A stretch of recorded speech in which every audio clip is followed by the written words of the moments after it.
with another live stream, just getting everything kind of all set up for you guys, because there's no way for me to see how we look on the phone until we go live. Hopefully you all are having a great day so far. First and foremost, shout out to you all who are going to be tuning in live for taking the time out of your Sunday to, just try to grow your knowledge, essentially, regardless if you already have a pest control business or you're looking to start a pest control business. Shout out to you for, taking time out of your weekend to go ahead and, ask your questions, or, like I said, just simply sit back and, absorb the knowledge. Definitely, these live Q&As that we do, they're for you guys specifically to just literally fire away and ask your questions. I even got the board up, that way if you guys have any, how's it going there, my world, always appreciate seeing you. Got the whiteboard up as well, that way if you guys have any like math questions or, any website silo questions, structuring your website, anything like that, that I can actually, draw it out for you. Like I said, just fire away the questions, essentially. Any and every question. There's no such thing as a stupid question when it comes to starting your pest control business. There's so many things that, you just don't know at the end of the day until you either have experienced it, which is the whole point of my channel. I literally want to just walk you guys through, my own personal experiences. If there's things I haven't experienced yet, I'll tell you guys we haven't, experienced this yet. However, I would assume blah, blah, blah, blah, blah. But just a quick recap, for those that'll be tuning in for the first time, of course, my name's Griffin. I've owned a pest control business for about 3 years now. We grew that company to a 6-figure company, the first year in business. And like I said, we just talk about, things that work for us, things that don't work for us. I'll walk you guys through every aspect of our business, from how we get our customers, how much money it costs to get started with a pest control business, how to structure your website, how to get customers organically without spending, a ton of money on advertising, because of course most of you, I bet, that are looking at this channel, you're probably similar to my story, where you may be a pest control technician. How's it going there? Esteban, I believe it is, and nice last name, by the way. How's it going? What was I saying? Shoot. Yeah, there's just, at the end of the day, lost my train of thought for a second. At the end of the day, there's so many different things that go into this industry. And, I was talking about, my journey. You're probably similar to me, where, I was a pest control technician for Terminex when I started way back at Mosquito Joe. They've actually grown into a pretty good sized company now. And then I went over to Terminex, was at Terminex for a couple years, almost 3 full years, and then now we've been in business for about 3 years. So I know a lot of you guys that are going to be tuning in, you're probably similar to my story, where you're not going to have just unlimited amount of money. If you do have investors and stuff, then by all means, you still want to know how to use that money properly and not waste that money. You want to, of course, maximize that investment. So, those investors, if you do have investors, want to continue to dump into the business, because obviously the more money you make, the more money they make. So, but yeah, that's pretty much, my little background. If you're new, like I said, consider subscribing. We're almost to 1,800 subscribers. Our goal before the end of August is to hit 2,000 subscribers. That's a lofty goal, but if you're new, we'd love to have you here. We post pretty much daily. And go ahead and hit that thumbs up button as well as we go ahead and get started here. If you're liking the stream and all that stuff. That's our quick little intro. I see we got like 6 of you tuning in so far. Of course, like I said, this is the live pest control business Q&A. This video, I guess we could call it a show, is for you guys specifically. Definitely, fire away your Q&A or your questions, and of course I'll have the answers for you. And if I don't have the answers for you, I'll be straight up and tell you I don't know, but I'll definitely try to find the answer for you at the end of the day. So let me make sure real quick, do we have any questions so far? I'm doing this from my phone, so I have to swipe up sometimes to see the questions. A bunch of hellos. Hopefully you all are having a great Sunday so far. So for now, while I'm waiting on your all's questions, I see we got 7 of you. I'm sure at least one of you got a question. Best way to make sure your question gets answered, of course, is fire it there in the chat. Don't be shy. No question's a stupid question at the end of the day. But we'll just kind of hop right in while I'm waiting on questions to come up. One of the questions that I get is, ever since I posted that video about, all the things that I was doing to my website, it's not a video that's, been super popular because it's something I'm sure that not a lot of you guys are thinking about, but you guys are underestimating the power of your website. And one of the questions that keeps coming up on that video is, what is Kingsta? Because I brought up Kingsta and some people thought I would, said something else as well, but how's it going there, Bryson?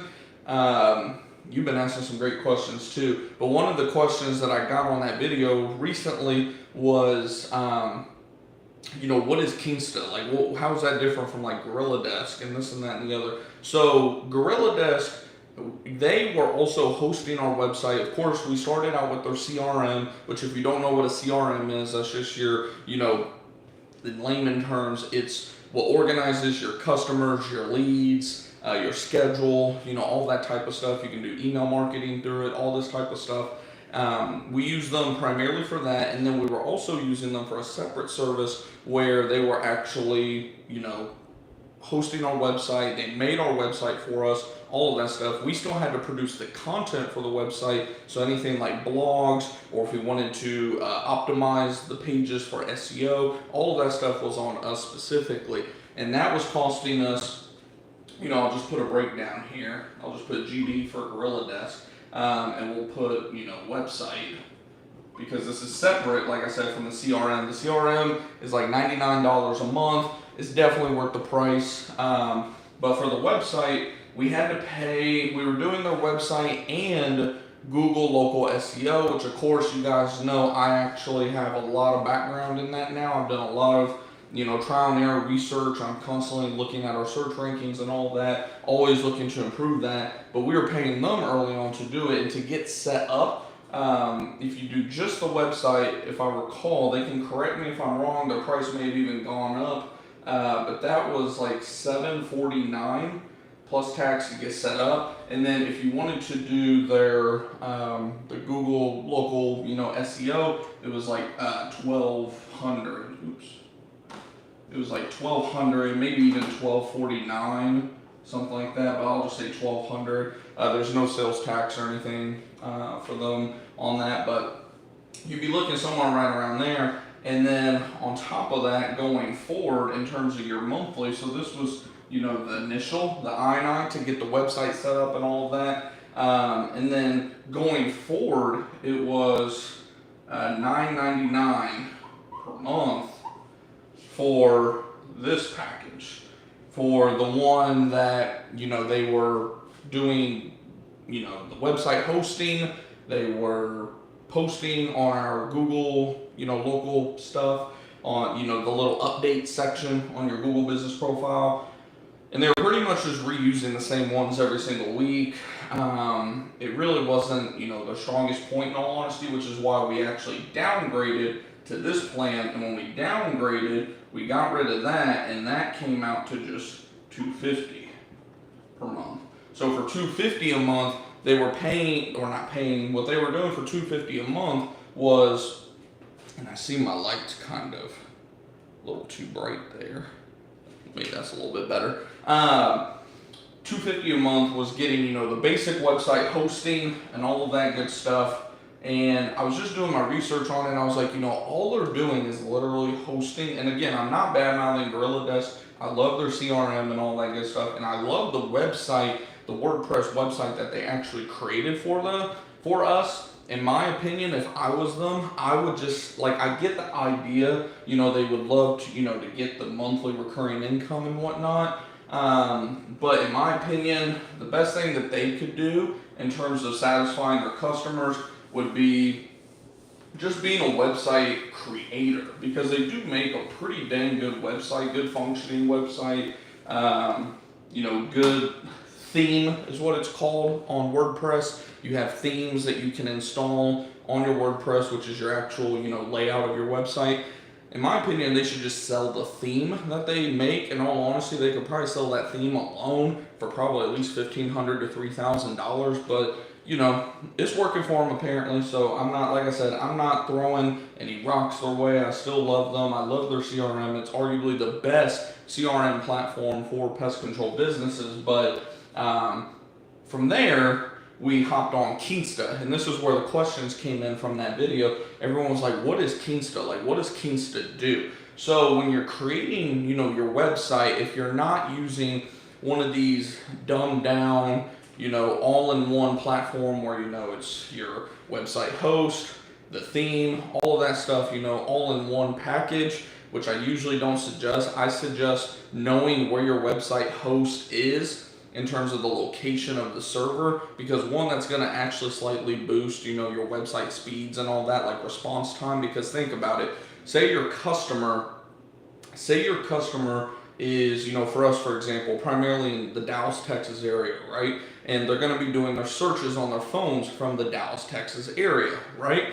So say your website host, their server, because all a server is kind of like a Wi-Fi modem, just for, again, layman terms, easy to kind of visualize and understand. Say that your customer is here in Dallas, right? We'll just put a D with a circle, that's your customer. But then say that your website server, and this was the case for Gorilla Desk, is all the way in Virginia, right? So it has to go, what, like 1,000 miles all the way across. That's gonna lower your what's called response time on the Google, you know, when you're looking at your website page speed. And I see your questions coming in. I'm gonna wrap this question up real quick.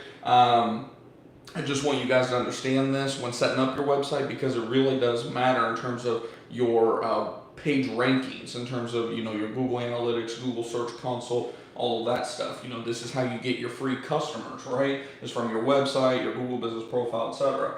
So, you know, this, say, we'll just say that's 1,000 miles, right? It has to travel 1,000 miles. Now imagine if your Wi-Fi, right? I compare this to where's your Wi-Fi speed going to be quicker? Right next to the modem, like I have my modem right here, or all the way at the opposite corner of the house, right? Same concept. So what we did is we got Keensta, who they have servers, you know, all over the world. One of the best. They're a little expensive. It's like $30 a month. And we'll get into that here in a second. But they actually have a server in Dallas, Texas, so it worked out perfectly for us, right? And they have a few in the United States. The main thing is you just don't want it all the way across the country, or obviously, you know, in some other country across the world. Like, you want it as close as possible. I always suggest starting out by typing in website server and then whatever city or suburb you live in, and then just going through and doing your research on them. So Keensta, like I said, they are the server. All that we're paying for with them is essentially kind of website speed, caching, all this stuff that, you know, is very kind of technical. I can do a whole video for it, kind of dive in on the laptop, maybe in a future video, of how their layout looks, so you guys have a better idea of what you're getting if you end up going with them. And then you connect that to your Wix or your WordPress. Like, we use WordPress for our website. That connects to your actual website, and then that's what actually makes the website function. Because WordPress, Wix, all that's where your actual theme of your website is, you know, the content. It's what makes it look pretty, right? It's what makes it look pretty and function and all this. And then the host is what allows the website to actually function properly, have your security measures in place, all that good stuff. So hopefully that makes sense. Like I said, you can see where the difference was. With Gorilla Desk, we were paying $250 a month, essentially, for just straight up hosting, where we dropped that down with Keensta. It's only like $30 a month, and we're getting pretty much the same thing. We have to be more hands-on if there's any, you know, errors or anything. The good thing is Keensta and WordPress will let you know immediately if something's going on. We also have a few other plugins like Rank Math and some of these other ones that, you know, I can do a whole series on that. I probably will at some point for you guys once we get our technician out in the field. But hopefully that makes sense for those of you that were asking, you know, what is Keensta? That, long story short, is they are the server of our website, essentially. Hopefully that kind of makes sense. Let's see, just scrolling through the chat here really quick. Pricing as a startup market, starting business mid-season, quickest way to generate leads with a moderate budget. So moderate budget, of course, when it comes to budgeting, everybody, that's going to be relative to your market, your income level, the income level of your area, et cetera, et cetera. I'm going to assume by moderate, with a startup, I'm going to assume moderate, you're saying just easy number, $1,000 a month, right? So if you have, I'll just put customer acquisition up here.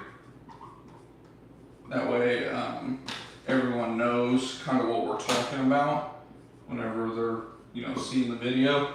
Customer acquisition and then costs per month. We're going to assume $1,000, and this may not even be, maybe 5,000 for you, maybe 500, but you can let me know if I'm roughly right on that. Just for this quick example to kind of answer your question. In terms of the where, that money is going to be most effectively spent, I would say first, focusing on optimize. If you don't have the skills to do this yourself, is what I'm saying. First, I would throw that money at content creation and Google Business Profile optimization. I would throw the money at that first and foremost. It's usually not an arm and a leg to pay somebody. Don't use junk websites like Fiverr. I'm not saying that everything on Fiverr is trash or anything, but more times than not, when they say, "Oh, we'll get you 100 calls for $25," obviously BS, right? Do the research on who you're going to be, quote unquote, hiring, or simply go out and either watch my content on that or other people's content, whatever the case may be. You can learn that skill for free, especially the Google Business Profile optimization. It's not that difficult to do. It is heavily involved. So like I said, if you got the money, you can go ahead and pay somebody to do that.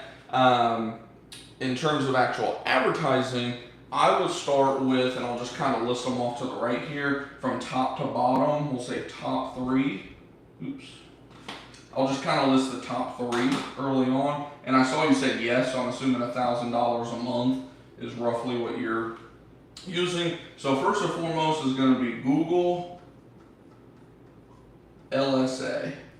And what is LSA? That's Google Local Service Ads. So what Google Local Service Ads is if you type in on your phone, pest control near me, or you don't even have to type in near me, just anything related to like pest control, ant service, termite service, whatever type of keyword around a service, not even just for pest control businesses, but even for plumbing businesses, any type of service business where like we're going to a home, right? Google has this thing now, it's been out for, I want to say at least 4 or 5 years now, called Google, or not quite 5, but around 4 or 5 years, Google Local Service Ads. It's separate from Google Ads, which we'll get into in a minute. Google Local Service Ads is where you actually have a listing. It's separate from your Google Business Profile listing. However, your Google Business Profile listing, the reviews will show up on the Google LSA. So definitely still get reviews for your Google LSA. But long story short, the main way to make sure you get calls from this is getting reviews through the Google LSA platform as well, which they do. Google did do a pretty good job on setting this up for us, because say a customer submits you can do message lead or call leads. That's the only way you're going to be charged. There's no ad budget, there is an ad budget in there. But you're only paying per the actual contact. So say you miss a call, you're not going to get charged for that most of the time. Sometimes Google will go ahead and charge you for it, but what I find is 90-95% of the time, if you don't answer the phone, Google will not charge you for that call. I'm not saying, there's ways that people will try to screw Google's system over, like they won't answer the phone, they'll call the customer right back immediately. I don't suggest doing that because obviously the more calls you miss, the further Google's going to push you down the list, because part of them pushing you up that list is just like any other search engine or any other thing that Google has, is based on response rate, right? So if you're constantly missing calls trying to screw their system, they're going to end up shoving you down the list, which has unintentionally happened with our listing. We still get plenty more than enough calls to where I actually shut mine off just because we don't really need it right now. Because we're getting more calls than we can even handle with me training our technician and all that. But the point being, it's very simple to optimize. The main thing is, as those calls and as those messages, as your leads come in, if you actually end up selling that customer, tell them, hey, you're going to get a request for a review. Please leave us a review. Now, people say don't offer incentives, this and that and the other, but as long as you're getting reviews through the Google Local Service platform, it's separate again from Google Business Profile, your listing will continue to stay up near that top 3, which is where you want to be to get consistent leads. And the cost, I'll put the cost, over here. We'll put costs of each one. I'll just say LSA. From what I understand, when you're a newer company on there, of course they try to bait and switch you. You're usually going to pay, depending on your market, $15 to $30 per lead. That's the L. And then, after, we'll just say time, after you've been on the platform for a little while, of course, they'll start raising the cost on you. Like us right now, we're paying anywhere between $30 to $70 per lead. So it's not, the main thing that I don't like about the Google Local Service platform is it's gotten to the point where it's, and I've heard this across the pest control industry as a whole, the leads have kind of gone to shit. People are starting to use it kind of like, like Yelp, Angie's List, that kind of thing, where they're just simply going down the list, 3 to 5 companies. Whoever's the cheapest company, that's the one they're going to go with. I've noticed that as well. Plus, the lead cost has gone up, as I just mentioned. So it's not necessarily optimal. It's not as great as it was 2 to 3 years ago when I first started my company, but it is still, in terms of cost, when you're new, because again, this is roughly what you'll be looking at in terms of cost whenever you're new. If you're only paying $15 to $30 a call per lead early on, where are you really going to get leads for much lower than that, right? Outside of, again, the free, quote unquote, hard work, grit of optimizing your website, your business profile, all that stuff. So Google Local Services is number 1. Number 2 is going to be Google Ads, of course. This one, of course, is usually going to be more expensive. I'm trying to hurry up with this question because I see we got more questions coming in. So I'm just going to list them, and then I'll put the average cost. Google Ads, and then number 3, we'll just say, number 3, you can debate this all day. Of course, I know what most of you are expecting. You're expecting me to say Facebook ads, right? Facebook ads or Thumbtack, some kind of stuff like that. I'm going to throw a curveball at you all. I'm going to say yard signs. Now, I know y'all probably thinking, what? Yard signs? Who the hell? What? Hear me out. You get your yard signs for around 20 cents to $1 at the max per piece. I saw somebody just dropped off, actually. They probably think I'm full of shit. But you get these for literally, I'm not BSing, you get these for about 20 cents, 80 cents at the most, depending on the bulk that you buy, and usually costs more up front because, of course, you have the cost of uploading your first design on there, at least with the company we use. They're a very reputable company. I'll try to remember to link them in the notes of, the description once we, upload this to a video. But you put these in the signs, you put these in the yards of every home that you service. A lot of people are worried about, what if they get pissed off? They're not going to get pissed off. When we were at Mosquito Joe, we did this at every single house, and out of 1,000 homes that you put these on, you may have one person call and say, hey, and they're not even pissed off. They're just like, hey, I don't want you putting stuff in my yard, nothing against you all, we just have a lot of yard people that come over, this and that, whatever the case may be, right? So it's nothing to worry about, and the price is so cheap. So, we'll do the yard sign first. I'm just going to put So again, these, in terms of cost per lead, because this is where I'm saying, hear me out, put a QR code on your yard sign. You don't have to, you can put a phone number as well, but if you have enough space, put a QR code. That way, as people, people are walking their dogs, walking their kids, whatever the case may be, they can scan that QR code, take them right to a landing page to, fill out their information, whatever service they may need, boom, you get a lead from it. And the cost for that, because again, the price of the yard signs are so low, usually in terms of a cost, you're going to be looking also at anywhere between, I would say 20 probably, $20 to $50 per lead. Especially if you're placing these, in the optimal areas, I say put them in every yard. Obviously, there's some yards where it just wouldn't make sense, right? Use a little bit of common sense. I'm not even going to dive into that, but use them wisely, obviously. Not literally every yard, but surely you guys get what I mean. You're smart enough to start a business. I'm sure you're smart enough to know where to put a damn yard sign, right? So lastly, we got Google Ads, basic Google Ads. Usually, average cost per lead, this is going to be the highest here. This is going to be anywhere between, for us, usually on the low end, $75 to as high as about $150 per lead. Sometimes even more. And again, these are cost per leads, not necessarily cost per acquisition. I guess I should have put, lead on here instead of acquisition. Acquisition obviously is going to come down to your closing rate, which we could dive into. I'll do a whole nother topic on that in terms of, how to calculate your cost per acquisition versus cost per lead, because I know we got a lot of questions here that are starting to kind of not necessarily pile up, but that I want to get to. So hopefully that makes sense, Estevan. Let's see. Man, we do have a lot of comments here.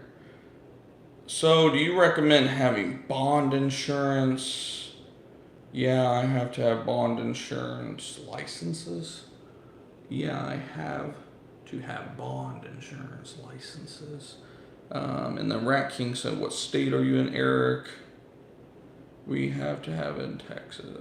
I'm assuming by bond insurance, because I've heard this before. I need to do a little research on what the actual term is with the whole bond. I'm assuming you're meaning like business insurance, which I think that based on what Rat King replied, which $60 a month is not bad. If you're referring to kind of your pest control business insurance, yeah, no, definitely you want to, you definitely want to have business insurance. Ours is a little more expensive. It's around $100 a month. However, we're probably going to be, which we pay for a year up front anyways. It's kind of a, end of the year expense, out of sight, out of mind until it hits. But yeah, here in Texas, we have to have insurance. I think pretty much in most states you have to have insurance, but, again, hopefully that answers the question. Just want to make sure there wasn't like a two-part to that question.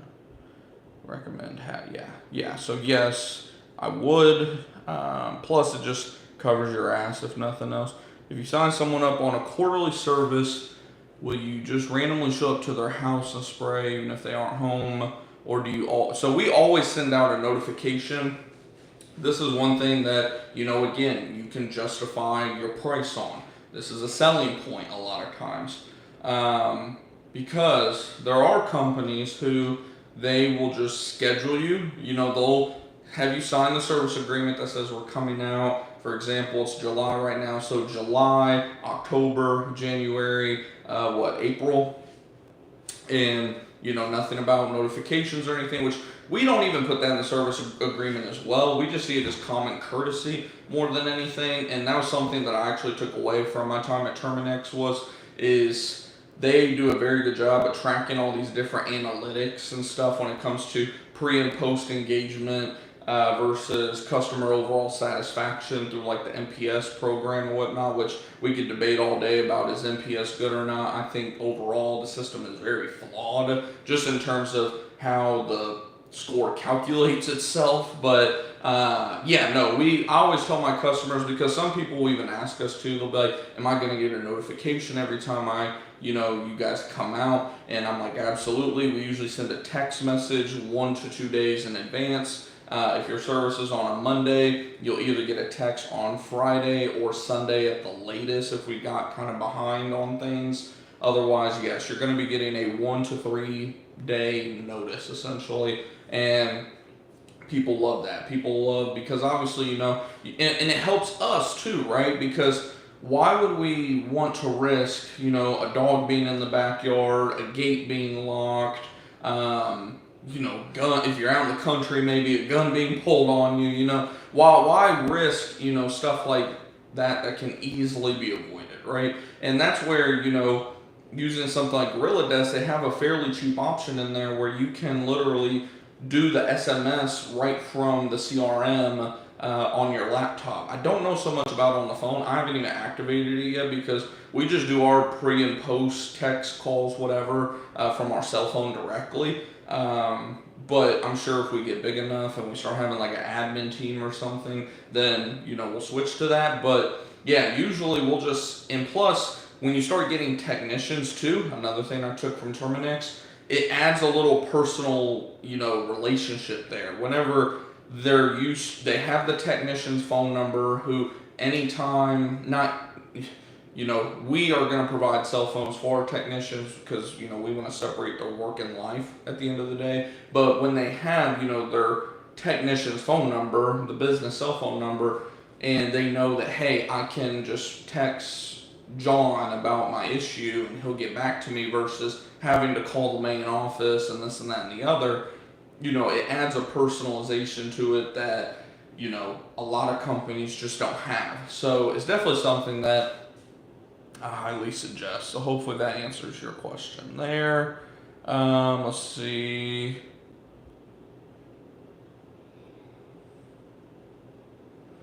Also, if someone wants to cancel mid-year, do you charge? No, we don't charge cancellation fees. So, like I said, we have two options. They can either pay for the year up front and get a better price, so that way, we get them for a full year, they get a better rate, it's a win-win, or the subscription plan, which is more expensive up front. Again, just to give everyone a breakdown on that, just, our cheapest example, the $35 a month route, right? $35 a month. So again, just making it quick, you can either pay this at 35 times 12, which equals, I forget off the top of my head, what is it, 350, 420, something like that. But usually we just round up a little bit and say 425 plus tax for the year. Or they can pay, and again, this is the cheapest of cheapest. It's usually $129, but cheapest of cheapest would be $99 at the initial, then $35 plus tax per month. So those are essentially our two options. Again, cheapest of cheapest pricing. We don't have very many people on this plan, but and again, these prices will obviously fluctuate based on your area and all that stuff too. But this is just to give you guys a basic example. You can either pay 35 times 12, which is $420 plus tax a year, or $425, whatever. Or you can pay $99 or $129, which is our usual, plus tax, and then $35 plus tax a month. So essentially, you're saving about, give or take, $100 per year, or your first year, quote unquote. And obviously, when it comes to overall success rate, these customers here, they never cancel. I'll tell you straight up, they pretty much never cancel, unless if, of course, they're moving, something crazy like that happens. In terms of them actually canceling, still living at the home, I have never had a customer who pays for year over year who's ever canceled with us. It's by far the best customer retention. Subscription, we still don't have very high, cancel rate or anything like that, but they're definitely more often to cancel. Just like with the quarterly plan, right? Who's more likely to try to push off their service or cancel? The customer that's constantly seeing the money come out of the account, or the customer that pays once every 365 days, gets 4 services a year, even gets the callbacks included? Like, who sees the value more at the end of the day?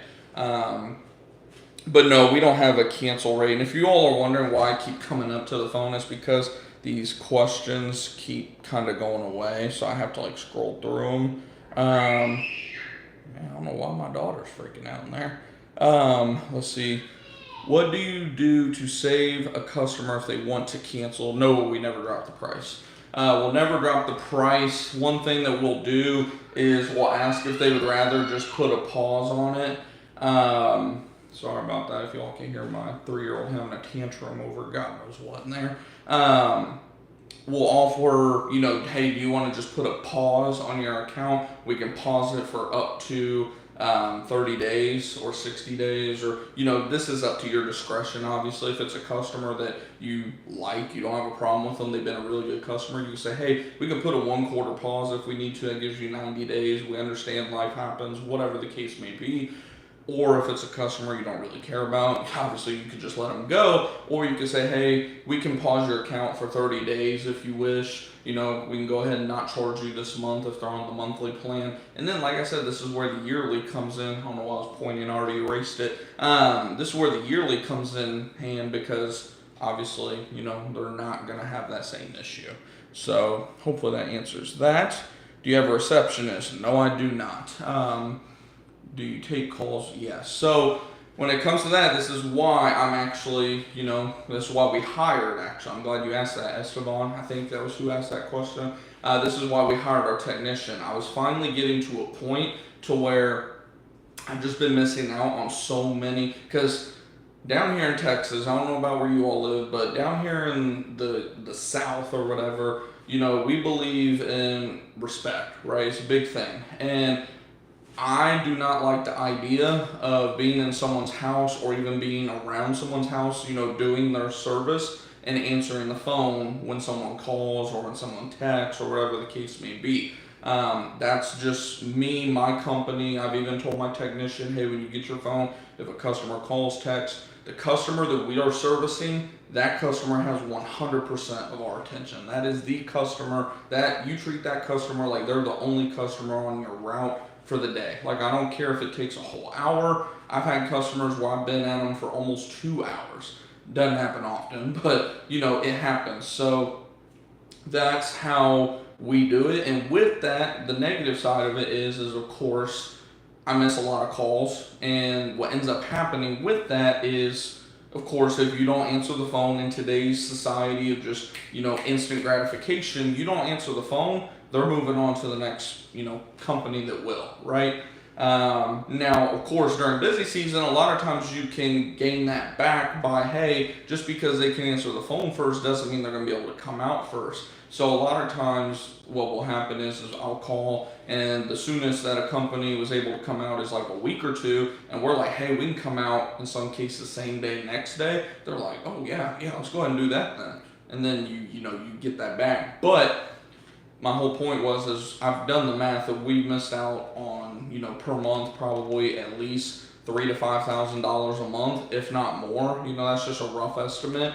So, in terms of paying an employee, if you close that, it's an opportunity risk cost, right?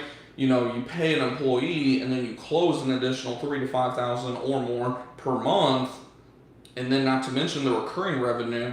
That's why we went ahead and hired an employee. I always suggest hiring shit like receptionists and whatnot. That should be the last thing on your to-do list. Like, instead of hiring a quote-unquote receptionist, I will hire an actual admin team.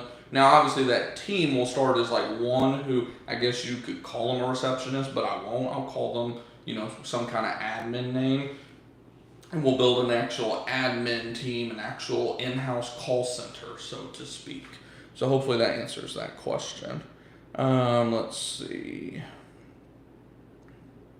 I'm in Arizona, Oregon. We got y'all all over the place. My wife is my receptionist. And I have a lot of people that do that as well. Like even my grandmother handles all the billing and all that stuff, but he still, answers his calls and whatnot. My wife is my admin. That is an ideal situation. What's going on, Brian? Nice to see you. Griffin, can you send a quick shout out to my wife? She's watching too. I just want to tell her how much I appreciate her help. I just want to tell her how much I appreciate her help.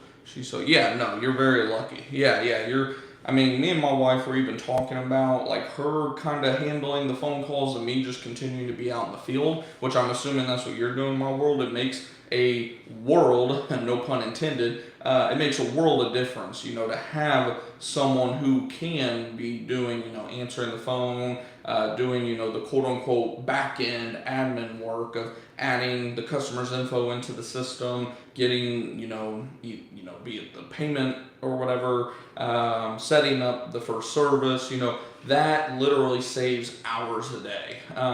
It cannot be underestimated in terms of how important it is, for sure. So shout out to the wives out there that are pulling double duty. Let's see. I've sold pest control for 7 years, but never actually sprayed or treated homes. How would I learn to perform the best service for my future customers? Let's see. I'm tempted to work for Terminix or some company to be a technician. So do you actually have a license then, Bryson? Because I know like here in Texas, you have to work under a company. You may have a license since you're selling. That's why I'm asking. Here in Texas, you have to have a license. So you start out with an apprentice license that you can have for a full year. And within that year, you have to take your test to become a technician. Assuming you pass your technician exams for pest and termite, then you're now a technician. Then you have to be a technician for a full year in those two categories before you can test to become a certified applicator. And then once you're a certified applicator, obviously you can start your own business. But in terms of getting that experience, that is 100% what I would do. I always suggest, I always tell people it's not rocket science in terms of doing the basic general pest. The general pest stuff, spraying, throwing out bait, killing wasp, all that stuff. I told my technician, I was like, this is the easy stuff, right? This is the stuff that even my 3-year-old could do if I, wanted her to. Where you really learn the profession is the extra services, the initials who have an issue, the termite services. Every issue is different when it comes to the actual issues, like I said, wasp and the general spray around the foundation, all that stuff. That's elementary stuff. Like it's the easiest of stuff. Where you're really going to gain that experience is the initial services, the extra services, the services where there's an actual issue, commercial accounts like restaurants and stuff like that. That's where you're really going to get that valuable experience to really learn, the service side of the business. So in all honesty, instead of going to a company like Terminix, yes, they do pay decently and all of that. However, when you are a pest technician, you're either a residential pest tech or you're going to be a commercial pest tech.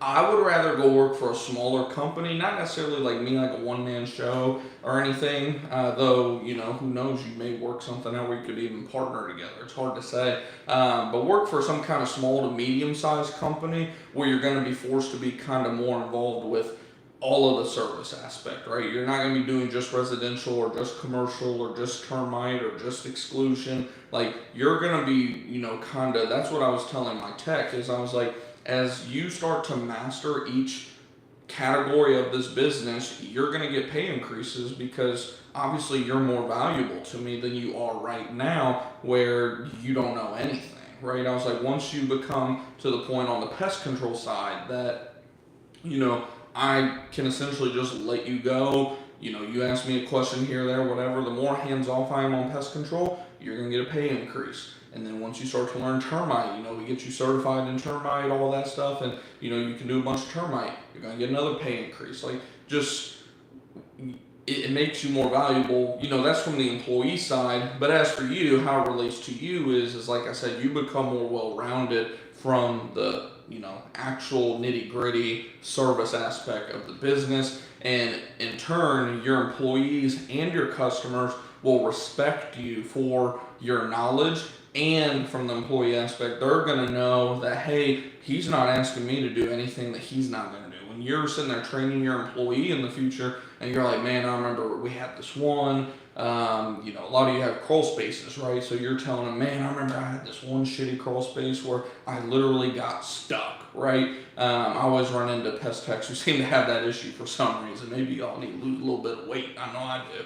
But, you know what I'm saying, right? When you have stories where you can relate to the employee, what he's about to go through, he doesn't have that, cop out of, well, I mean, why aren't you doing it, right? They respect you more because you've been there, done that. So definitely suggest, like you said, going and maybe working for a company, even if it's just for a few months. But definitely, of course, make sure you're all just a solicitor's license. Okay, so yeah, you'll definitely want to get that. Depending on which state you live in, which you may have mentioned. Did you mention which state?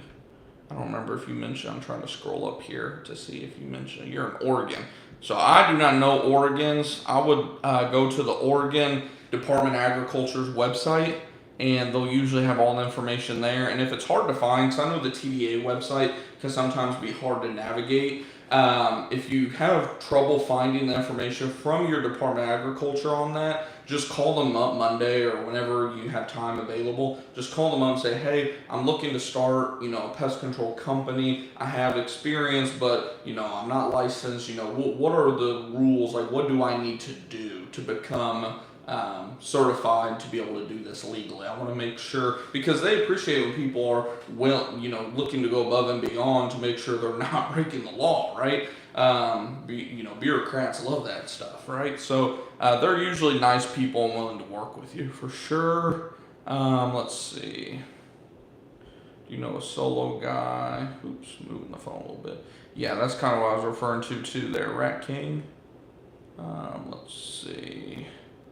I love smaller companies, made a lot more money. Exactly, yeah. And like I said, Terminix, they do pay pretty good. I mean, like I always tell the story of there was one year I had to take like 3 full months off for like a leave of absence for my head issues I was having. And even that year, I made like 60 grand. I think it was like 54 as a matter of fact. But, 50 to 60 grand only working 9 months a year, as a college dropout, I was like 21, 22 at the time. Couldn't really ask for much better, in my opinion. But yeah, no, smaller companies are usually the best. I've never done pest control in a market with termites, so I have no experience with them. Should I ignore that part of the market, even though I passed the test and I have no confidence as I've never done one? So I was actually in a very similar, not from the standpoint of obviously Texas is full of termites, right? How would I learn termites without getting... Yeah, exactly. That's what I was just about to get into there, Esteban. And by the way, if y'all are liking the stream, definitely hit the thumbs up. I see we're already over 47 minutes. Hopefully y'all are getting some good information and liking the stream. If you are, hit that thumbs up. It helps other, aspiring pest control owners find the videos and find the channel, all that good stuff. Plus, it lets me know that you all like these live streams and all that. But like what we were talking about here, Esteban, is... I was actually in a very similar situation. The difference is I'm in a market in Texas where damn near 1 in 4 to 1 in 5 homes have termites at any given moment. And, literally within a few months of starting my business, termite calls started coming in. I started my business in late October, early November of 2020. And then literally by February, March of 2021, so we're talking, about 3-4 months roughly of being in business, started getting some termite calls coming in. And I was like, oh shit. Like, I had that like little gut wrench feeling, little bubble guts, like nervousness. Luckily for me, since I work for a big company and I was on the phone with a lot of guys at Terminix and whatnot, there were a couple guys who would still call in. There's cases where we'd have 8 guys on the phone, like on a call or whatever, on our earbud. And one of them lived near me. He lives literally about 10 minutes from me up the road. He also has a pest control business. Shout out to Top Flight Pest Control up in Wiley. He's actually in our Facebook group as well. His name's Junior. I saw he commented on one of your all's posts the other day, which I should be back in that group within 14 days once, my Zuckerberg thing gets off. But yeah, shout out to him because he was the one that actually helped me through my first termite job. And it's not that difficult either. I did do quite a bit of research in terms of like watching videos on how they were done. I will say there are a lot. Be careful if you're going to try to like be self-taught and just watch videos and that kind of thing, because there are a lot of videos where when you look at it versus what you actually have to do to make sure you're wiping out the colony, it's either way overkill or way underestimated. So you definitely want to watch a video from a pest control company. Somebody, there's a lot of pest control companies, and maybe if we get a termite job, hopefully soon, obviously love doing termite work. If we end up selling one, I actually have like a headband where I can record my videos, kind of doing a tutorial for you guys. So if we end up getting one, I'll try to kind of go over at least the basic stuff like trenching, rodding, all that kind of stuff for you guys, and I'll post that. But definitely, if you have someone that you can learn under, even just for 1 or 2 treatments. Junior showed me just 1 treatment, and then from there, I was able to figure the rest out. Plus, don't underestimate the value of what is on the label. Because, of course, the label is there, not just, as the law, quote unquote. The label will literally walk you through, especially in the case of Termidor. They are very good about kind of walking you through, if termites are in a bathtub, focus on this bath trap area and this and that. Like, the label does have a lot of valuable information that a lot of technicians just, we're kind of lazy. Let's be real. We see all that information on there. We're like, I don't need that. And we just kind of don't even think to look at it. But there's a lot of valuable information on the label. So if you don't have any termite experience, start with the label. Start with looking at some videos. And then if you want to be extra safe, even, maybe work at, if you don't have someone like I did with Junior at Top Flight Pest Control in Wiley, if you don't have somebody like him you can fall back on, maybe you even subcontract it out with another guy. You work out a deal where you're like, hey, I'm a new pest control company. I'm not trying to, mooch off of you or anything. I'm actually willing to give you this termite job. I don't want any of the money or anything. It's going to cost you, right? Because obviously knowledge is powerful. Knowledge will make you thousands, if not millions of dollars. Just look at, the cost of an average termite job being right around $1,000 to $1,200, at least in our case. Do the math on that. You sell 1,000 of those, you're at $1 million. So obviously the knowledge is valuable, right? So maybe you work out a deal with a local guy, you find a one-man show, and you tell him, hey, I'm like brand new to this industry. I'm not trying to, do anything goofy or anything. Like, just be completely upfront with them and say, I'm willing to subcontract this job out to you. You can keep all the money, just supply your own chemical, and I just kind of want to shadow you. I want to see, how I've never done a termite treatment before, and I want to learn. Like, I'm just there to learn. Are you willing to do that for me? It's going to make you, this job is worth about $1,200. I've measured it out, blah, blah, blah, blah. Give him as much, make his job as easy as possible. That way it looks like a easy opportunity for him, right? So there's a couple ways you can go about doing this. It's just, you got to kind of be thinking outside the box, right? So hopefully that helps answer that question on termite treatments and getting started. You'll get any murder hornet calls up there? Yeah. I haven't heard anything real about murder hornets lately. I know you're in Texas too. And, what was I going to say? There was something on that termite aspect that I was going to mention as well for you guys, but I think I forgot. I totally forgot where I was going with that. And of course, I want to make sure I didn't miss any questions or anything. If you guys have any questions, of course, shout it out in the chat. That's what these live Q&As are for. I don't think I've missed any questions so far. So until I get another, no problem, Esteban. Until I get another question in, I'll go back to some of the other just general questions that I get a lot of. one question is, and I'm gonna do a whole updated video, because I did a video about a year ago where I went over just the cost of starting, a pest control company. That's actually a lot of y'all seen that video. I get a lot of subscribers from that video. But I kind of want to briefly hit on the must, like I said, while we're waiting on some questions to come in. Just kind of the basic stuff that, not super basic. Obviously, you need stuff like a B&G. Like, I'm not even going to touch on equipment and stuff like that. I'm going to hit on stuff that, you may not be thinking about, such as, how much does it cost for licensing? How much does it cost for your business insurance? How much does it cost, for CEUs? Stuff like that that's gonna, be an ongoing expense year after year that a lot of pest control technicians who are looking to start a pest control company don't think about. So I'm gonna just label this continual hidden costs. Because I say hidden because, like I said, there's a lot of them that a lot of you guys, just even myself, until I actually went to start my business, I was like, oh, I gotta pay for this, I gotta pay for that. Like, there's just a lot of stuff that you don't think about. So the first one, of course, this is a little basic, but your licensing.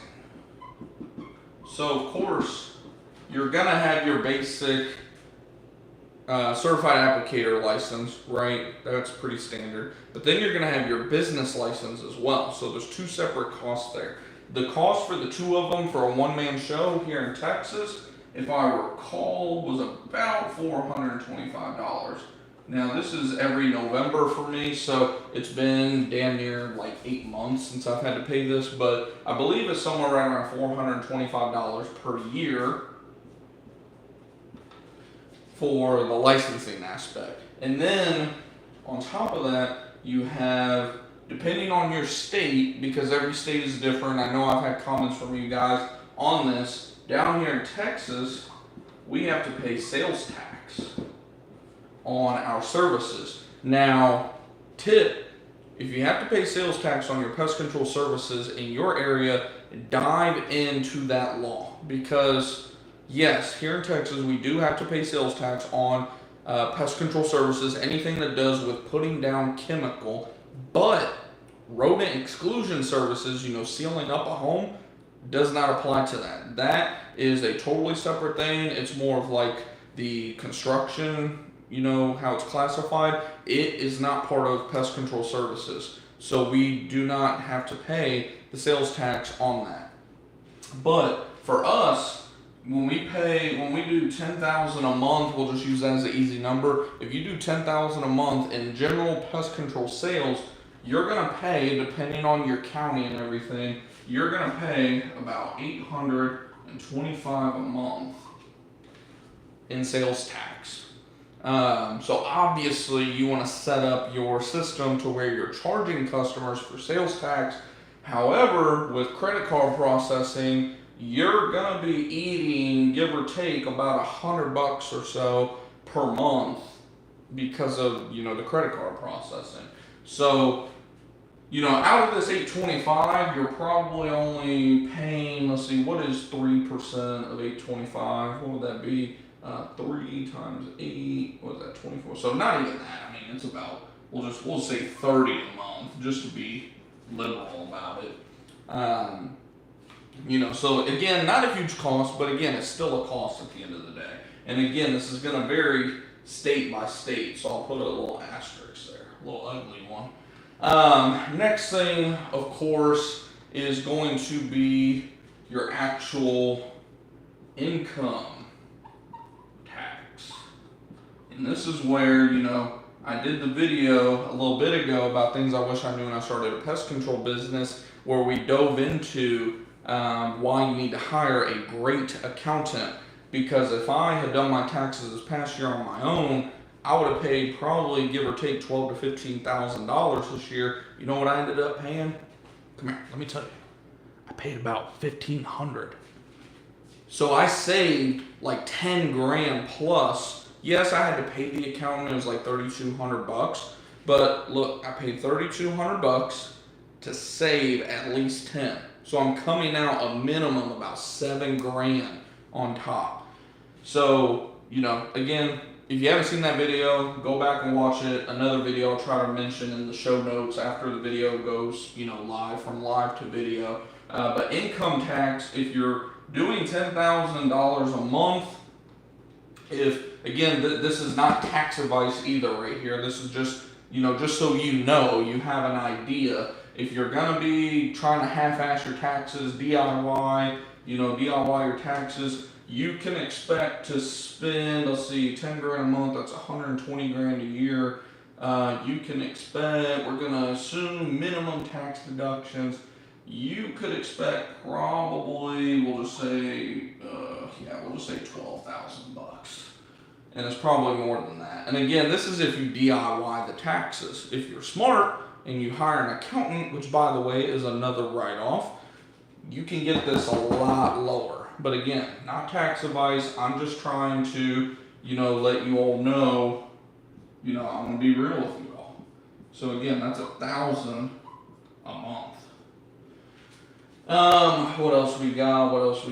Oh, chemical costs. We've talked about chemical costs before. I'll just put chemical and equipment. Because of course, shit happens. Equipment breaks, stuff like that. Shit happens. Maybe you just want to upgrade. You're going from a Ryobi backpack to a Flow Zone, which by the way, life changing. If you are using anything but a Flow Zone, get a Flow Zone. They are amazing. They are the only backpacks I'll ever buy. They pay for themselves like the first week. Chemical and equipment, again, we're doing this based on assuming $10,000 a month. And we're assuming just general pest control. Obviously, there's a lot of variables that go into this. How much of it's termite, how much of it is initials, how much is rodent. Obviously, we could dive in even further, but this is just kind of assuming $10,000 a month, general pest control. What are you going to spend? For us, this would be about $500 a month, because we only use the best stuff like Onslaught Fast Cap. There is one that we use, which by the way, you all should definitely take a look at. We're going to do a video on, because a lot of you asked for what chemicals we use and what case we use them for, and I actually made like a little cheat sheet for my employee as well. That way he knows the mix rates and all that stuff. But there's one that we use, it's called Lambda 9.7 CS. It's actually made by the same company that I think makes Gentrol, and I think, do they make Precor as well? They may make Precor as well. But they make Lambda 9.7, which it's the same as like Demand CS and Seismic and all that stuff. It has the, I forget it's a weird name, like Lambda, some Silufrin or something like that. And of course, the debate goes on for ages of, Demand has a specific technique of how they make it, whatever, dude. At the end of the day, why am I going to pay 2 to 3x for a product that gives the same result, right?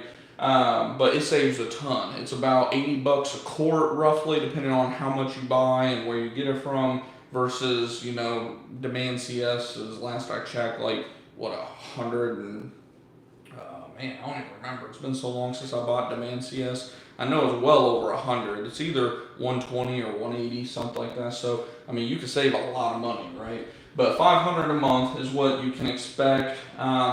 This doesn't really assume much equipment cost. I would set aside, if you want to set aside a separate bank account, $100 per month, just to be on the safe side. Never a bad idea to have a little safety net to fall back on for that type of stuff.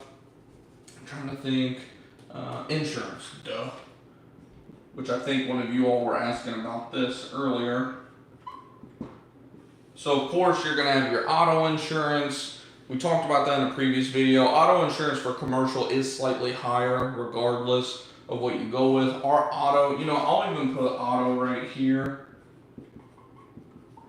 So our auto insurance, now take into consideration, we have 3 vehicles on our auto insurance plan. We have my wife's minivan on there as well. But our auto insurance, even with adding the employee on this month, it comes out to, I want to say like what does it come out to? Of course, my calculator would be on my phone. Let's see, it's about 5,000 a month, or 5,000 a year. 5,000 a month, I'd be closing the business. But 5,000 a year, that would come out to what, about 425 roughly a month, something like that. And again, take into consideration that this is for 3 vehicles.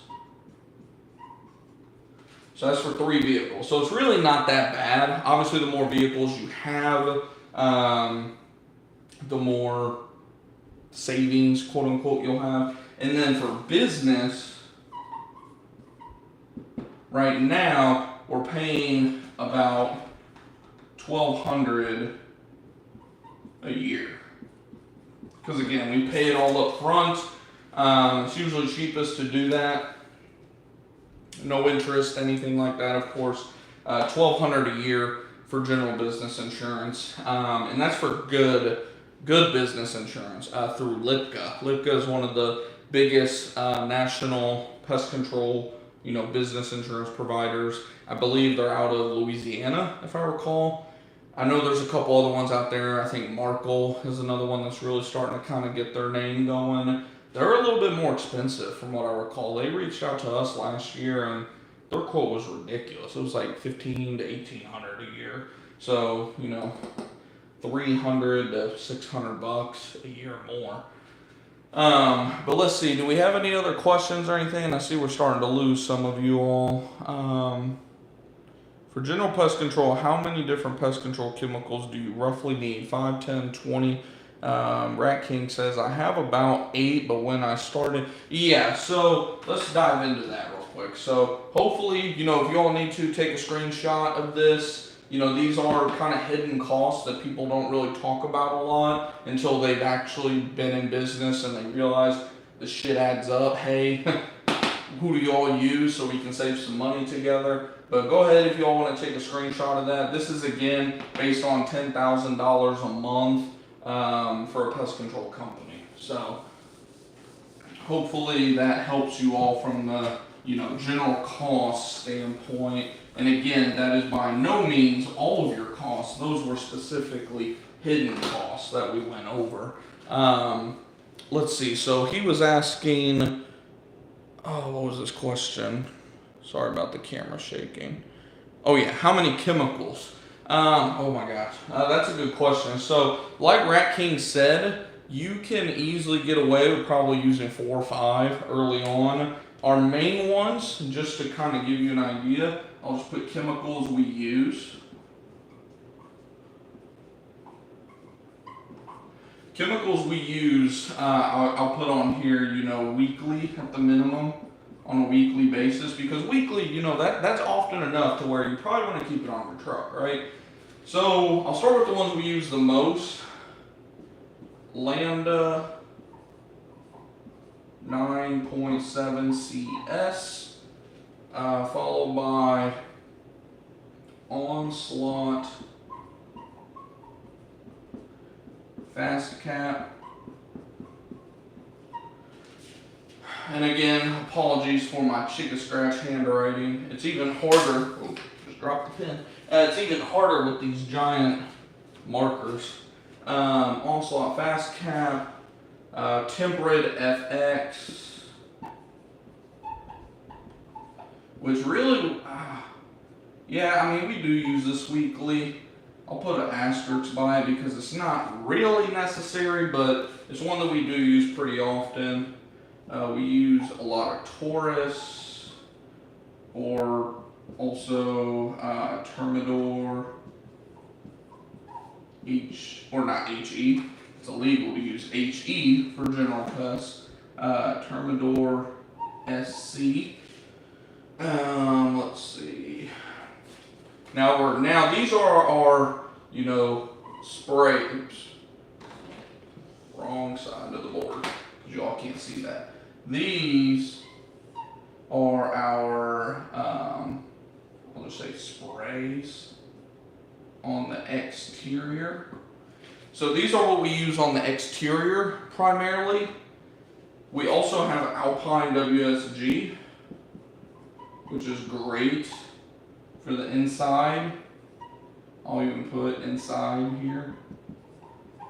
Great for like ant issues, really great for German roach issues, especially if you combine with like Teco Pro IGR, which we started using Teco Pro over Gentrol just because I mean it works the same. I only used it on a couple houses early on, testing it out. I bought a little bottle just to see how it did with like German roaches. It worked excellent on German roaches. So these two combined will knock out some German roaches. Let's see what else we got.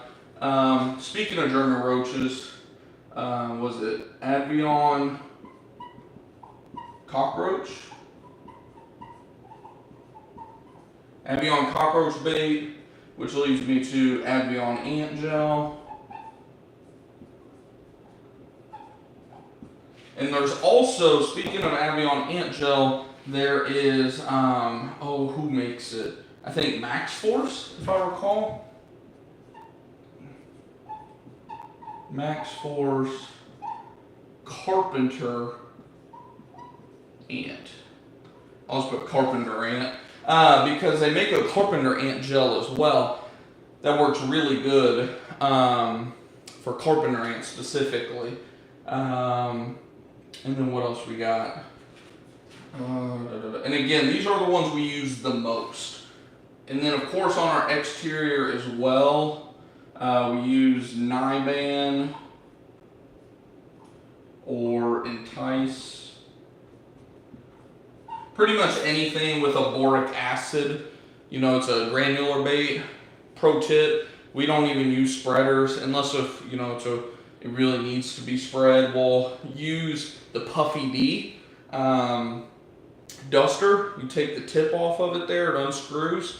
Not the whole tip, obviously, just the extension itself. You unscrew that completely, and there's a hole, you know, good sized little hole where it screws in, and then we just walk around and we just, the granulars will start coming out, and that way we can go around and spray. And while we're spraying, I was explaining to my technician, say the foundation is right here and you're right-handed, it's the easiest way to do it. You're spraying and you're granulating at the same time. That way you're getting the most out of, you know, each trip. We usually only need to take 2 trips around a home. We do 1 trip, you know, with our Webster pole. We might have our dust for Delta dust for weed poles and stuff. We'll keep that in our side pocket if we need to, because obviously dust lasts a long time. We don't even really dust that much anymore, to be honest, only on like a as needed basis. But we take 1 lap around for that, and then we take our other lap around for spraying and granulating, and then you're good to go. Because when it's 100 degrees out here, last thing you want is your techs being out in the heat for more than 15 to 20 minutes at a time. Let's see, just trying to see if I missed anything. Well, I guess too, speaking of which, I mean, we don't, I guess I'll put Delta dust up here. Like I said, don't really use it. We use it just enough, because like I said, this is a weekly list, stuff that we use weekly. I could get into the mosquito stuff as well, but this is more so just for GPC. I'll even put GPC up here. This is for general pest control. This isn't like mosquitoes, termites, all that type of stuff.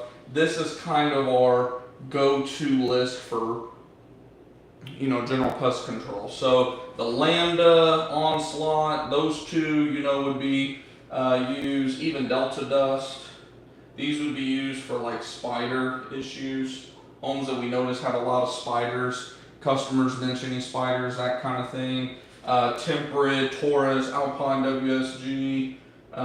We'd say, well, yeah, Alpine WSG, we'd say ants.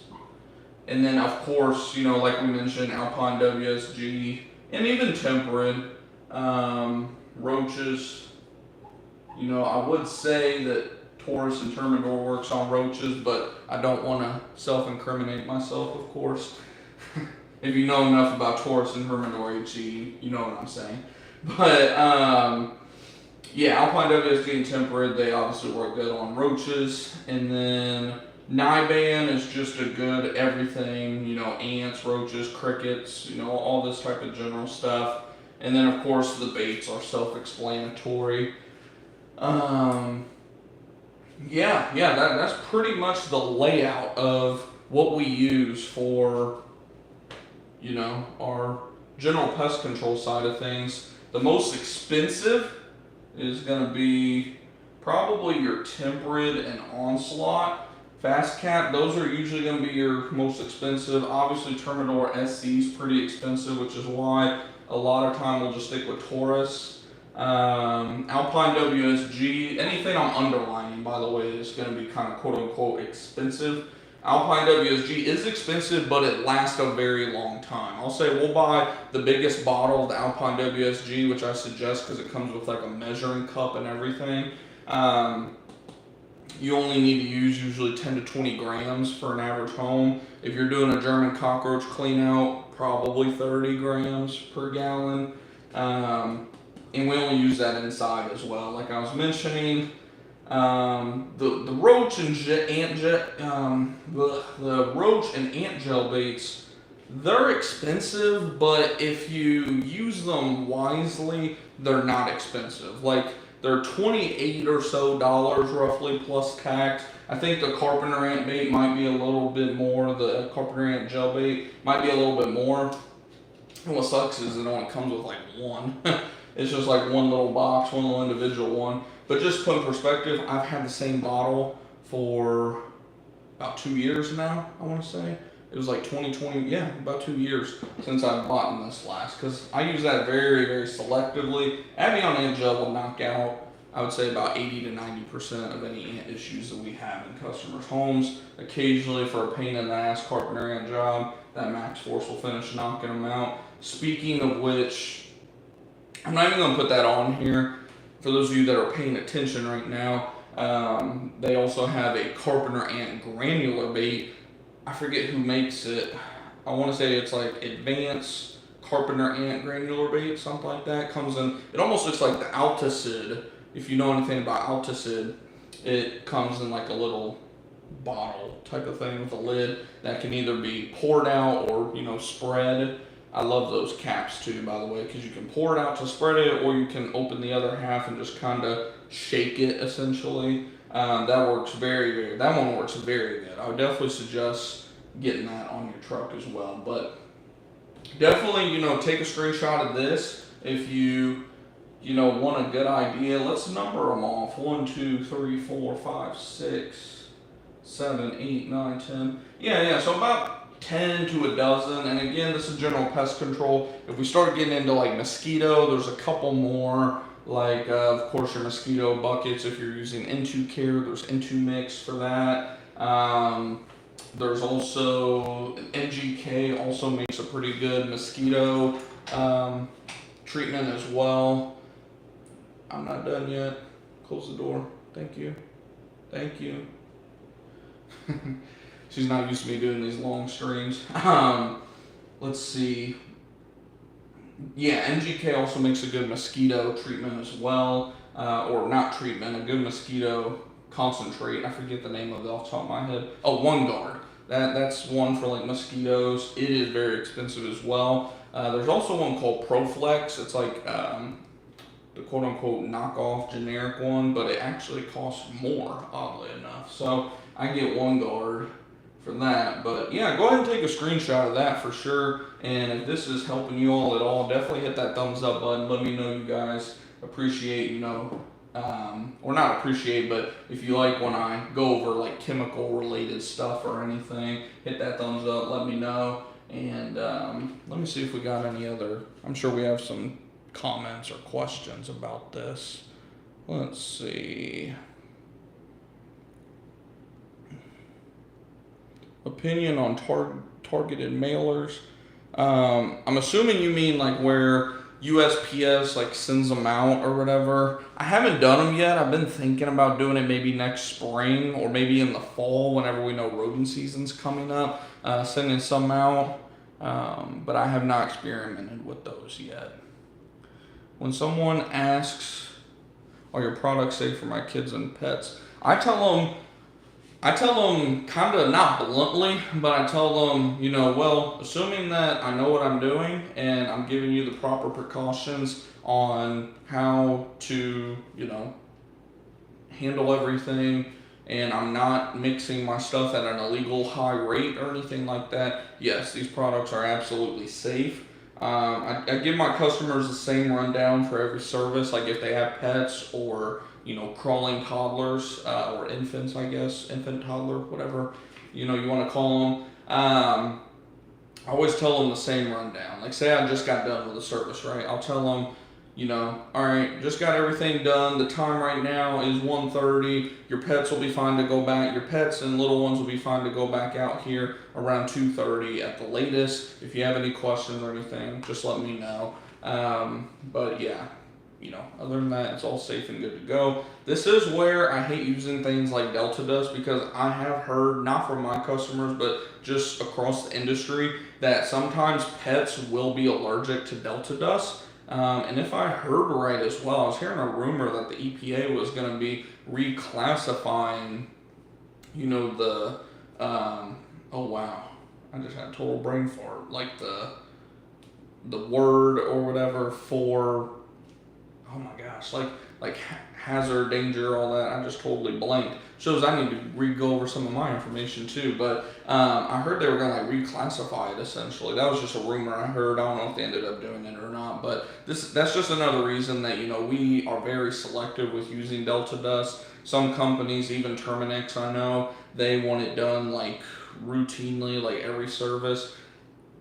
I've probably used one bottle of Delta Dust within the last year, just to put in perspective. So, yeah, I tell them all the same thing, and then I go over the fact that, with our interior treatment as well, it's a minimal invasive treatment, because we're not going around being baseboard. I don't tell them baseboard jockeys. What I tell them, as a matter of fact, is I say, and some customers will not go with us because of this, I tell them literally, we are hitting the target areas where we know pests are going to be coming from. All the other all the other potential entry points for the pest are going to be from the outside. We'll be hitting your windowsills and everything from the outside, which minimizes the amount of chemical exposure you're going to have in the first place. Plus, we have to mix it at a much lighter rate when we're treating inside, and what we're treating inside is going to be specifically around plumbing pipes. So it's going to be underneath your kitchen sink, bathroom sink, those type of areas that are, out of sight, out of mind. No one's going to, be just climbing up in there and licking the chemical or anything like that. And 95% of people are like, cool, no, great. And I even have some customers that are like, yeah, no, we're not really having issues, so we just had this past week. We had a guy who, he just had an inside treatment from another company within the last year, and he's like, I'm not really having issues, I'm just having issues with them specifically. So he's like, we're not even gonna worry about the inside. If I end up needing something inside, I'll let y'all know. And I was like, cool, yeah, I mean, you're covered anyways on the inside, so if you see anything, then let us know. So it's more of just being upfront, communicating. This is a situation where you cannot over communicate how safe what you're doing is. Now, this is where, of course, you want to be very, not assertive, but sure in what you're doing. If you're not sure in what you're doing, again, seek some training, read the label. You can never get enough information on the products you're using in terms of safety at the end of the day. So hopefully that answers that question. Let's see. I love Alpine WSG, very safe, exactly. Yeah, very safe, doesn't, stain carpets or anything like that either. Love all the info. Griffin, I appreciate y'all. Let's see. Are you going to Pest World in Hawaii later this year? Yeah, it is in Hawaii. You should do a meetup if you go to it. I want to, let's put it that way. We are going to be trying vigorously to make that happen. I'm all about, cash flowing everything in terms of, if we don't, like, I put everything on my business credit cards and stuff. I don't use debit cards, like, at all, even in personal life. Just, I can do a whole separate video about that.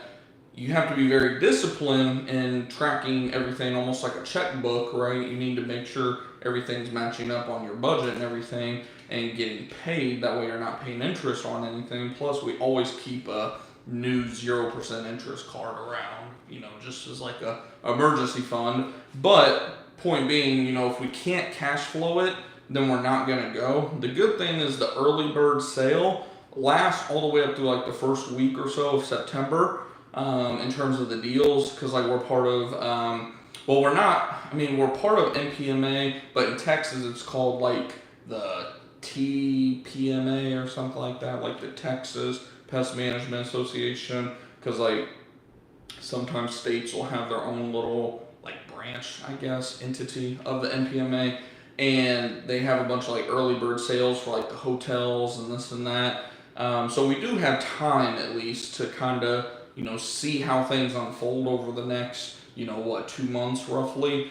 So as of now, the plan is like we're planning on going to Pest World in 2023. Plus, hey, we were just talking about write-offs. That's another great opportunity for pretty massive write-off, right? And your family gets to have fun. And then also, how is our little one doing? Because we found out she has a lip tie right now, and that's been causing her, a bunch of just little gas issues and stuff. So hopefully we get this worked out soon. But assuming that she's doing good and my wife's doing good, family's doing good as a whole health-wise and stuff, and the money, is right for us to go, then yeah, we're going to plan on going. But yeah, I'll definitely keep you guys updated on that too as we get closer to the actual date, as we're getting into September and whatnot. But yeah, that is kind of the plan as of now. It'd be awesome to do that. And then it's funny you mentioned like doing a meetup.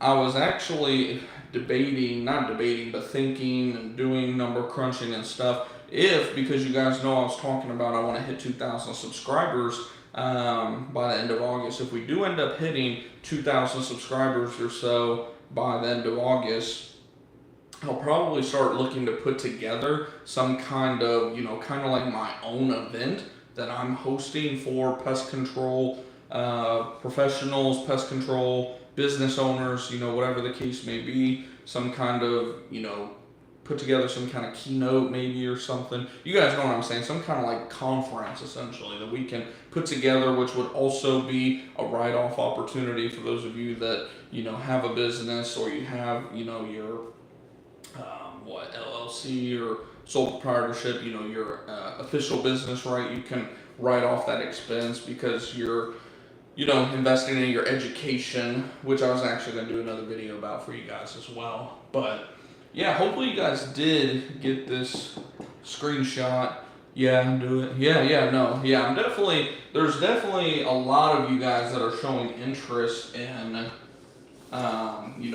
starting a pest control business, growing a pest control business, all that good stuff. I'm amazed in all honesty how much traction, because like I said, we have over 500 videos on this channel, and really only about the last 50 to 100 have really started quote unquote taking off in terms of, getting some viewer traction. You guys seem to really like I've been doing business stuff for a while. I, trade stocks for a couple years, still do from time to time because, I'm reasonably good at it. And, did the whole eBay reselling this and that. Like I've been, quote unquote entrepreneur pretty much my whole adult life, but a lot of you guys are really taking to the whole pest control business stuff. So I was like, hey, you gotta give the people what they want at the end of the day. And we're all about achieving financial freedom at the end of the day as well. So let's see. Meetup would be sweet. I'm still not making enough money yet to afford it. So maybe next year. Yeah, and it wouldn't be anything super soon either. Let's see, because I wouldn't even start really kind of quote unquote putting it together until August, September anyways. And then the idea would be to go to Pest World, and as I, shake hands with people and this and that, have some kind of business card or flyer or something that, hey, we're also putting on, this is the first annual event for whatever the name of the event ends up being, and getting the word of mouth out for that event as well if we end up going to Pest World. So it wouldn't be probably until over winter. Plus, we understand too, why do you think Pest World was scheduled for October, right? It's whenever the season's starting to kind of wind down, unless if you live in the South, obviously, it never winds down. But generally for the entire world, and especially in our country, the pests start winding down in the winter. So even if we end up doing this event, it probably wouldn't be until at the earliest, Christmas time, New Year's, maybe February, right before the season starts kicking up. Or who knows, we may want to plan it even more and go out into the next winter. So like I said, I'll definitely keep you guys posted on that as well, in terms of if we end up getting an event put together. I would definitely want to network with some other key players, because I don't want it just be me. Obviously, I can only talk about so much. I'm not, a multi-million-dollar success story or anything yet, but there's only so much I could talk about. So I would, of course, want a couple other guys, to give their own little keynote speech as well. So yeah, I'll definitely, it's so funny that y'all brought that up too, because I was just thinking about this probably within the last 2 to 3 weeks. Just, you have them random thoughts in the shower and that kind of thing, or, you're driving with the radio off, whatever the case may be, and, you have time to actually sit and think, have your thoughts. And I was like, man, why don't I put on some kind of event for people? It's one thing to do these live streams, some people call them webinars, master classes, whatever the case may be. It's another thing to, have an actual event where you get to meet the people, network with people, share a bunch of ideas. You can only do so much through a screen at the end of the day. So, and plus, who knows, there may even be like a trade show or something. You never know what an event's going to blow up to, right? But do y'all have any more questions or anything? I just wanted to see if y'all have any more questions. Assuming there aren't any more questions, I'll probably, we've been going on an hour and a half already. So assuming there's no more questions or anything, I'll probably start wrapping the stream up. It was great, hearing from you all today. I know it's been a while since we've done one of these live streams, and we've had quite a few of you all in here. I saw at the max 10 to 12 of you all in here at one point. Hopefully you guys have enjoyed the stream. If you did, if you took some valuable information, do me a favor and hit that thumbs up button. I see we already have 6 of you all that hit that thumbs up button. And if you're seeing this after it uploads too, definitely, same for you guys, hit that thumbs up. If you haven't already, hit the subscribe button below, hit the bell icon beside it. And also, YouTube shows me this new analytic where a lot of you all are hitting the bell icon, but you don't have your YouTube notifications turned on, apparently. So if you hit the bell icon, but your YouTube notifications, that's actually in your phone settings, if you have an iPhone, it's actually in the settings of the YouTube app or whatever. You go to your actual settings, scroll down to YouTube, and then you'd have to actually turn on or off your actual YouTube notifications.